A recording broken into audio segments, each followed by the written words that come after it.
후보들의 입도 조금씩 더 거칠어지고 있고 그리고 유세 현장 분위기도 좀 띄워야 되니까요. 이재명 후보가 충청의 사위를 강조하면서 노래까지 불렀는데 이 과정에서 일부 여권 인사에 논란이 될 발언도 하나 있었습니다. 함께 만나보겠습니다. 그냥 차가 떼겨서 가라고 하니까 노래 한번 할까요? 이거 잘못하면 이거 음치 들통나는데. 알고 있어요. 고개마다 고비마다 울었어 소리쳤어. 제가 이제 룸사롱에서는 술을 잘 안 먹기 때문에 노래는 잘 못합니다. 근데 저는 이제 노래방은 이제 꽤 많이 가봤는데 요새 시간이 없어도 못 가고 집합금지명령 내려놓고 제가 갈 수가 없어서 못 갔는데.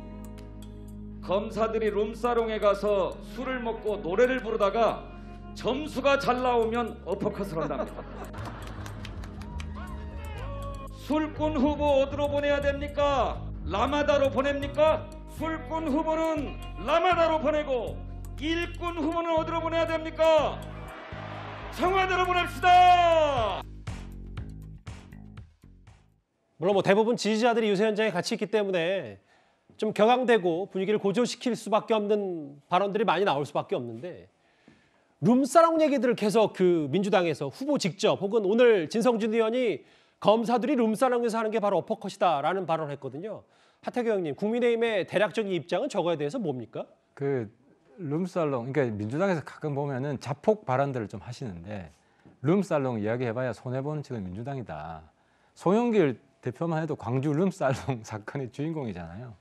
당시에 뭐 여러 민주당 지금 현역에 계신 분들 해서 룸살롱, 광주 5.18 때 룸살롱 가서 놀았다고 해서 굉장히 비난을 많이 받고 사과도 한 것이고 어퍼컷은 제가 후보한테 직접 들었는데 뭐라고 합니까? 이제 언론에서는 히딩크 세러모니 따라 하는 거 아니냐 그게 아니고 이제 윤 후보가 대학교 때까지 야구 선수를 했더라고요. 야구 광이에요. 본인 투수했다 그래요. 그래서 이제 어퍼컷이 저랑 같이 부산에 유세할 때 처음 한 거거든요. 맞아요. 그래서 부산은 야구의 도시잖아요.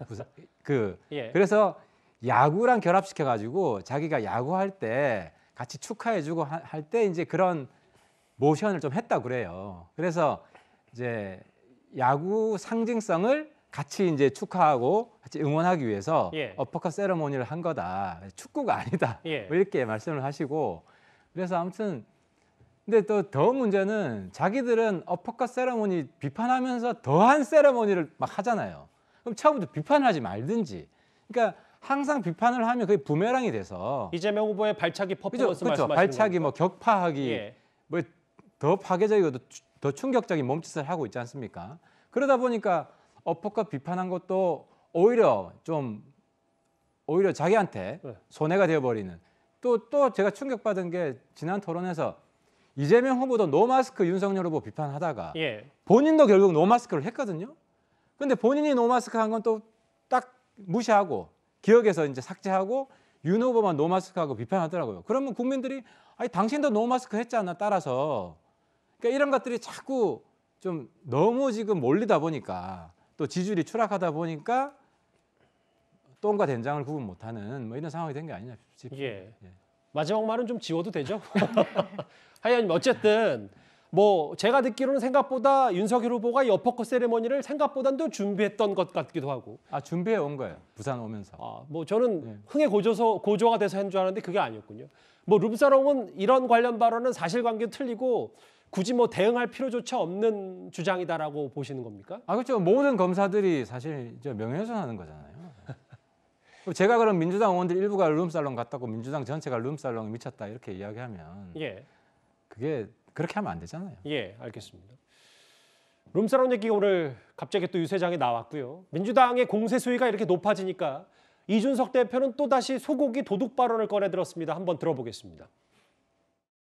평생 나라 돈으로 월급 받았기 때문에 국민의 세금의 소중함을 아는 우리 후보 법인카드 하나 똑바로 못 써가지고 온 곳에 망신을 사는 이재명 후보보다 훨씬 깨끗한 사람 아닙니까 여러분? 저는 소고기 도둑이 만약에 나라에 더 큰 일을 맡아서 저 중책을 맡으면은 나라의 돈 어떻게 쓸지 자명하지 않습니까?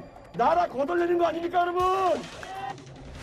바늘 도둑이 소도둑된다면은 법인카드로 사먹는 소고기 도둑은 대통령이 되면은 얼마나 큰 도둑이 되겠습니까, 여러분?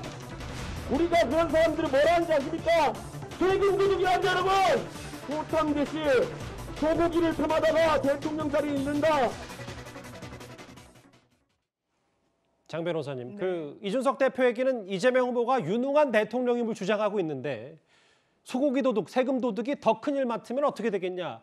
이걸 계속 소고기 도둑이라는 표현을 유세현장에서 잘 활용하고 있거든요. 네, 국민의힘 측에서는 이 김혜경 씨의 비리 의혹과 법인카드 유용 의혹과 관련해서 아주 특정 단어를 이제 계속 되새김질을 하듯이 거론하시는 것 같습니다. 충분히 야당 대표로서는 유세 현장에서 거론할 수 있는 부분이라고 생각하고, 다만 뭐 샌드위치, 초밥, 쇠고기 이런 부분이 뭐 유권자들 귀에 쏙쏙 들어오는 부분이 있어서 계속 이 말씀을 되풀이하시는 것 같은데, 예. 사실 이게 후보 부인 리스크랑 관련해서 의혹이 제기되는 그 맥락에서 거론되는 거 아니겠습니까? 저는 유권자 분들께서 이런 법인카드 의혹과 또 김건희 씨가 받고 있는 그 무려 한 뭐 50억 원이 그 계좌를 스쳤다고 하는데 그 의혹의 무게를 좀 잘 견주실 거라는 생각이 좀 드는 부분이 있고, 다만 이 민주당 측도 뭐 룸살롱을 거론한다든지 이런 부분은 좀 과도한 측면이 있다. 좀 양측 다 자제할 필요가 있어 보입니다. 이도원 의원님이요.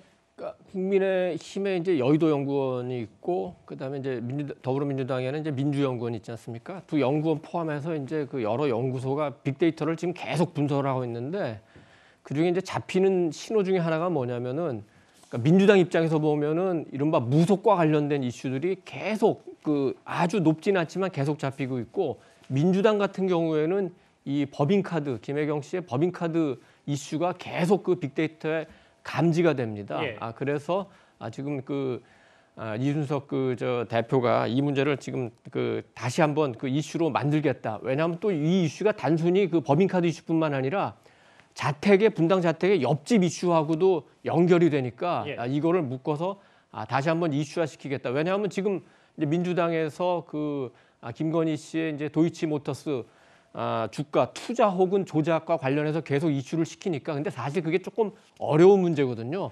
더 쉬운 문제로 이제 이슈화를 시키는 건데, 소고기, 그다음에 초밥 10인분, 그다음에 샌드위치 30인분 이런 게 굉장히 귀에 쏙쏙 들어옵니다. 그래서 쉬운 이슈로 선거 막판에 밀어붙이겠다, 이제 이런 그 전략인데, 예. 크게 보면은 지금 이제 그 선거를 한 뭐 일주일에서 열흘 정도 앞두고 많은 유권자들이 여전히 누가 집권하면 나라가 어떤 방향으로 갈 건가, 이런 큰 비전이나 정책, 혁신 방향 이런 게 궁금할 텐데, 그런 거보다는 지금 마이크로 이슈 갖고 싸우는 국면이 계속되기 때문에 그런 점은 조금 뭐 안타깝다고 얘기할 수도 있겠습니다. 작은 이슈를 갖고 너무 싸운다 이 말씀이신 것 같은데요.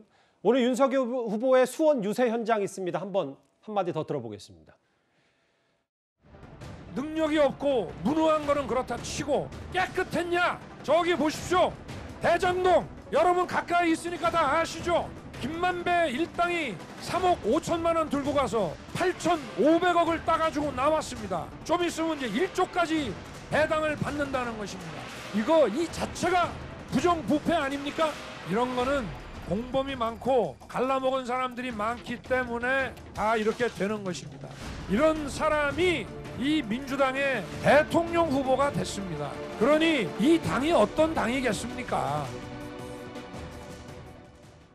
하태경 의원님께 이 질문을 드리고 싶어요. 저 윤 후보 오늘 메시지보다도 오늘 수원 유세 현장에 홍준표 의원이나 유승민 전 의원, 원희룡 본부장 다 함께할 거다는 얘기 들렸었는데 그게 성사되지는 않았거든요. 원팀은 언제 한번 공식석상에 드러나는 거예요? 세 사람이 다 안 왔나요? 예? 제가 좋은 뉴스 예, 홍준표 의원은 불참했다고 제가 방송 전에 봤거든요. 유승민, 원희룡 왔고요. 예. 그러니까 저 뉴스는 제가 잘 모르겠는데 예.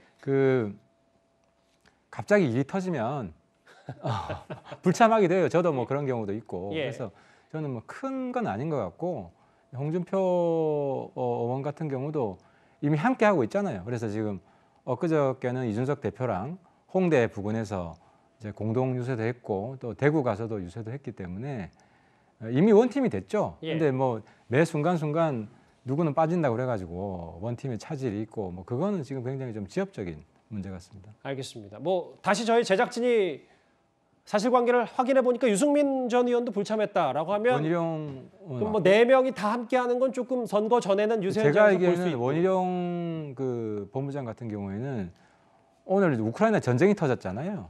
우크라이나. 예, 우크라이나 전쟁이 터져가지고 사실 우리 외교안보상에 큰 문제가 있어서 알겠습니다. 거기에 대한 정책 준비 이런 거 바쁜 걸로 알고 있습니다. 예, 지금 수원 유세 현장 화면 잠시 윤석열 후보 만나보고 있습니다. 윤 후보의 오늘 일정 하나 더 있습니다. 오늘 전직 국회의장과 국회의원 300여 명이 윤 후보 지지 선언을 했는데요. 오랜만에 모습을 보이는 인물들이 참 많았습니다. 자유주의 진영의 윤석열 후보가 물론 정치 경험도 없고 그렇지만은 문재인 정권의 이런 폭정의 본질을 제일 가까이에서 꿰뚫어 보고 거기에 가장 용감하게 저항한, 그래서 국민들의 지지를 받고 자유주의를 위한 투쟁의 선봉에 서서 맹렬하게 싸우고 있습니다. 그 윤석열 후보를 지지하고 응원하기 위해서 이 자리에 모였습니다. 박희태 전 국회의장, 박관용 전 의장, 그리고 화면에 만나보신 이인재 전 의원까지 함께 참석을 했는데 글쎄요, 일각에서는 이렇게 세를 모으면 윤 후보에게 더 유리하지 않냐. 아니다. 너무 다 노회한 정치인들이 지지 선언하는 건 큰 영향이 없을 것이다. 어느 쪽입니까? 지지 선언하는 거는 늘 도움이 되죠. 근데 이제 아까 우리 김 앵커가 소개해 주신 분들 외에도 강창희 정의화 전 국회의장, 대부분이 그 기존에 지금 국민의힘 계열에서 그 활동했던 정치인분들입니다. 물론 이제 박주선 의원은 민주당, 국민의당 계셨지만 최근에 이제 그 윤석열 후보 지지했었고 김한길 전 의원도 마찬가지고 박찬종 의원도 나오셨는데 그 상대적으로 얘기하면은 임채청, 김원기 전 국회의장 이런 분들은 이제 이재명 후보 그 지지를 하겠죠. 이제 하나 이제 눈에 띄는 거는 지금 전직 국회의장들이 말씀하신 게 이번 선거가 헌법소와 반헌법 세력이다 이렇게 규정을 했는데 우리나라 헌법 정신이라는 게 이제 크게 보면은 자유민주주의와 시장 경제인데 그런 측면에서 보면은 이재명 후보보다는 윤석열 후보가 더 적절하다. 그런 점을 강조한 것 같습니다. 오늘 유세 현장에 있었던 이재명, 윤석열 두 후보의 거칠어진 발언, 입 얘기를 첫 번째 주제로 만나봤습니다. 다음 주제, 여전한 대선판의 최대 변수 단일화 얘기를 좀 해보겠습니다.